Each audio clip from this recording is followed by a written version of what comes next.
नमस्कार, मी माधुरी गद्रे। थालीपीठाची भाजणी कशी करायची ते दाखवलंय मी तुम्हाला। तर आज आपण भाजणीचं थालीपीठ कसं करायचं ते बघूया।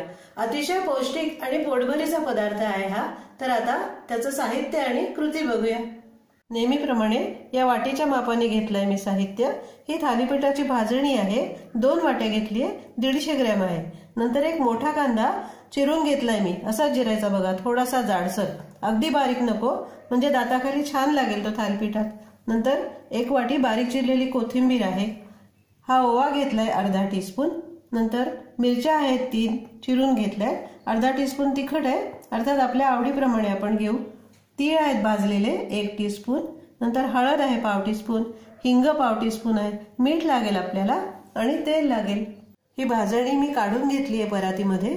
तर आता कांदा घालू त्याच्यात,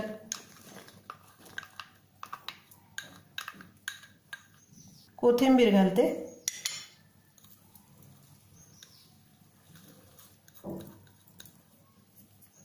कोथिंबीरीचा छान स्वाद येईल त्याला। हा ओवा आपल्याला असा चुरडून घ्यायचा आहे हातावर, हे बघा असं, म्हणजे छान वास लागतो त्याचा। मिरच्यांचे तुकडे घालते, तिखट घालते।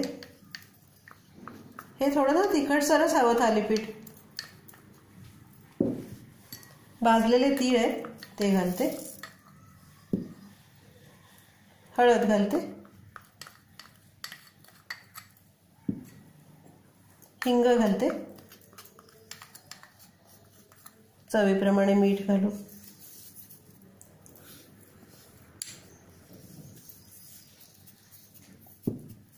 आता हे सगळं मिसळून घेऊ व्यवस्थित, एकसारखं करून घेऊ।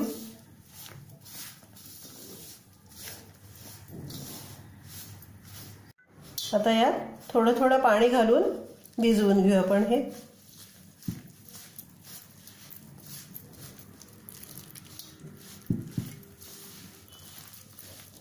अगदी घट्ट नाही भिजवायचं हे पीठ, थोडं सैल ठेवायचं, म्हणजे आपल्या पोळ्यांच्या कणकेपेक्षा सुद्धा सैल हवं ते, कारण ही धान्य भिजतील ना, थोडी फुगतील, त्यामुळे घट्ट होईल तो गोळा नंतर, त्यामुळे सैलसर हवा तो।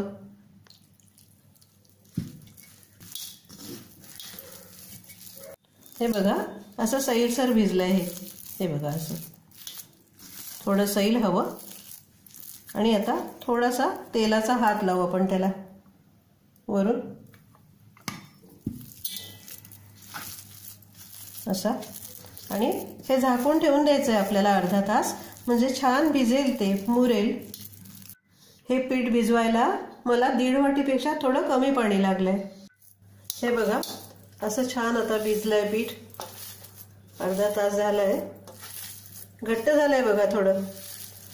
तर आता याचे आपण 3 सारखे भाग करून घेऊ थालीपीठासाठी, असे करून घेते।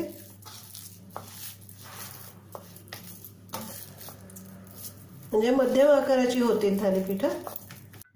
या तव्याला आपण आधी तेल लावून घेऊ व्यवस्थित, म्हणजे थालीपीठ खाली चिकटणार नाही। हा साधा लोखंडी तवा घेतलाय मी, तेल लावून घेते नीट, आणि आता थापायचा आहे आपल्याला ह्याच्यावर गोळा असा। थालीपीठ अगदी पातळ नको, थोडंसं जाडसर हवं, हे असं। आणि मध्येच थोडासा पाण्याचा हात घ्यायचा, म्हणजे आपल्या हाताला चिकटणार नाहीये ते, हे असं एकसारखं थापून घेते। हे बघा असं थापून झालंय आपलं थालीपीठ, थोडंसं जाडसर आहे। आता याला ना बोटाने असं थोडी छिद्र करून घ्यायची अशी, ती याच्यासाठी करायची की आतपर्यंत शिजेल मग ते थालीपीठ या भागात सुद्धा। आता त्यात थोडं तेल घालू आपण, हे असं, आणि थोडंसं कढईने पण,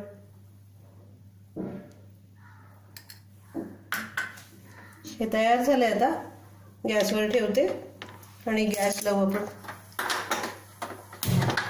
मध्यम ठेवायची आज, मध्यम गॅसवर शिजू द्यायचंय. झाकण ठेवू आपण त्याच्यावर. 2 मिनिटं झाली आहेत, बघूया आपण. वाफ आली आहे चांगली, त्याला निघतंय का बघायचं होतं.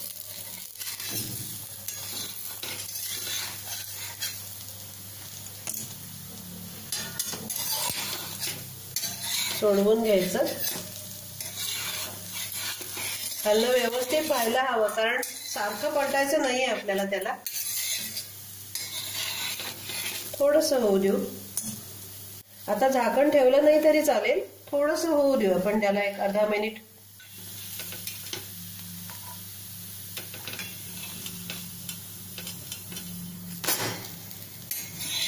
हे बघा कसं झालंय. थोडं तेल घालते कडेने, म्हणजे त्या बाजूचं पण होईल व्यवस्थित. ते पण खमंग भाजून घ्यायचंय आपल्याला. आता आपल्याला जर जास्त थालीपीठं करायची असली ना, तर एकतर आणखीन एक तवा ठेवायचा दुसऱ्या गॅसवर, आणि दुसरं म्हणजे हा थोडासा कोमट होऊ द्यायचा 2 मिनिटं, आणि मग त्याच्यावर थापायचंय. पाण्याचा हात घेऊन थापलं ना की हातही भाजणार नाही, थापलं जाईल व्यवस्थित. किंवा एखाद्या ओल्या कापडावर घ्यायचं ते, तो गोळा एका ओल्या कापडावर ठेवून हळूच थापायचा, अगदी पाण्याचा हात घेऊन, म्हणजे पण होतं थालीपीठ. झालंय आता व्यवस्थित थालीपीठ. दुसऱ्या बाजूने पण गॅस बंद करते आणि काढून घेऊ आपण हे डिश मध्ये.